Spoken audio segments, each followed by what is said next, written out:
Budang! Magpapaliwanag ako, Budang!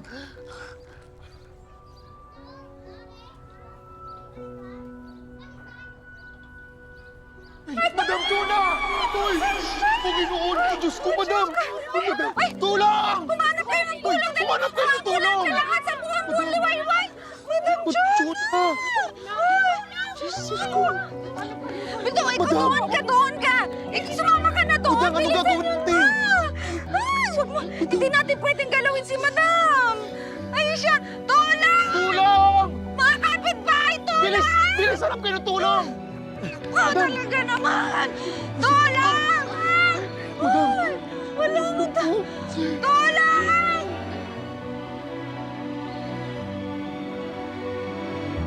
Kapitbahay! Utang na loob, please! Si Madam Chona! Kapitbahay, tulong! Kuya! Madam! Madam! Madam! Ay, Diyos ko! Oo. Kinuha ko ang kwintas ni Madam Chona. Nasilaw ako, Budang. Alam kong malaki ang halaga nito. Malaki din ang maitutulong nito sa akin. Kaya ako kinuha.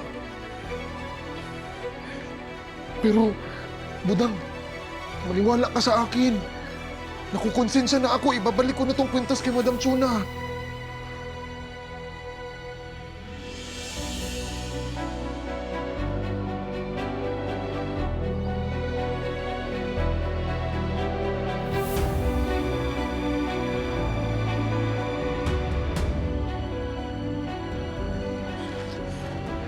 Maniwala ka sa akin, Budang. Ibabalik ko na talaga tong kwintas kay Madam Chona.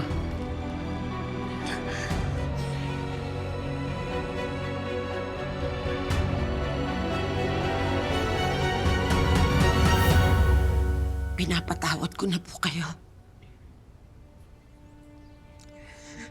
Alam ko naman na bukal sa kalooban ninyo ang paghingi ng tawad. At naisip ko rin na hindi naman ako makakarating kung nasaan ako ngayon kung hindi ko pinagdaanan ng hirap. At kung hindi ako naging matapang at dumating ang swerte sa buhay ko.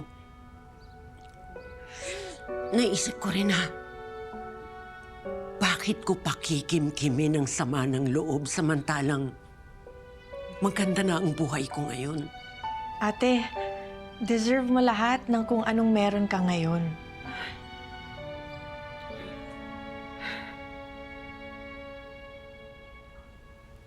Jonah, masaya ako sa ginawa mo sa buhay mo. Binigyan mo ng halaga ang biyayang binigay sa'yo.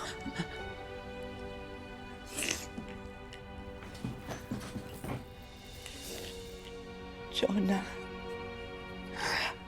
patawarin mo ako.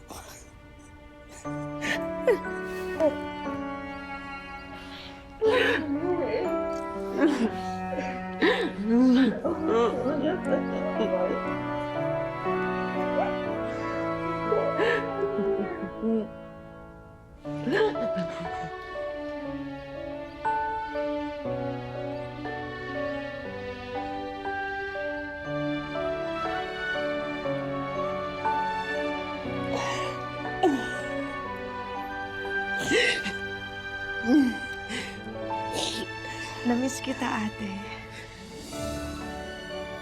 Namiss din kita.